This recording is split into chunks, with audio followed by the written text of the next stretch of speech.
আজকে আমি কয়েকটা বিশেষ ভদ্র মানুষের কথা বলবো, যাদের কাজ শুধু ফেসবুকে মানুষের সময় নষ্ট করা। আমার এই আইডিতে আমার অনেক ফ্রেন্ড, আমি ভিডিও ছাড়ি, তো এই আইডিটাতেই আমি সব ভিডিও ছাড়ি। তো অনেক ফ্রেন্ড, সব ফ্রেন্ড আছে বলে যে আমার সবার সাথে কথা বলতে হবে তাই তো না, তাই না? আমাকে কি করবে, এসএমএস করবে, বাজে বাজে এসএমএসগুলি ইগনোর করা যায়, কিন্তু মানে আমাকে যে ফোন কল করে সেগুলো তো ইগনোর করা যায় না। এতবার কারা ফোন করে রে ভাই?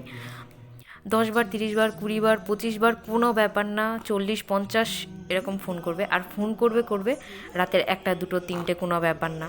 ঠিক আছে, আমাকে যখন যখন অনলাইন দিবে তখন তখন ফোন করবে। এই ফোন করে কী লাভ হয় ওনাদের? এমন তো না যে ওনাদের সাথে আমি ফোনে কথা বলি বা কোনো দিন ফোন তুলেছি।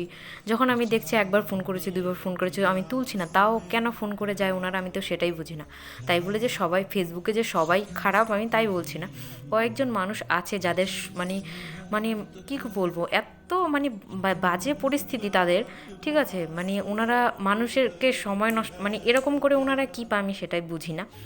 তো শুধু আমি না, এরকম অনেক মেয়েকেই করে, বা অনেক মেয়ে, অনেক ছেলেরা মেয়ে সেজে অনেক ছেলেকেও ডিস্টার্ব করে।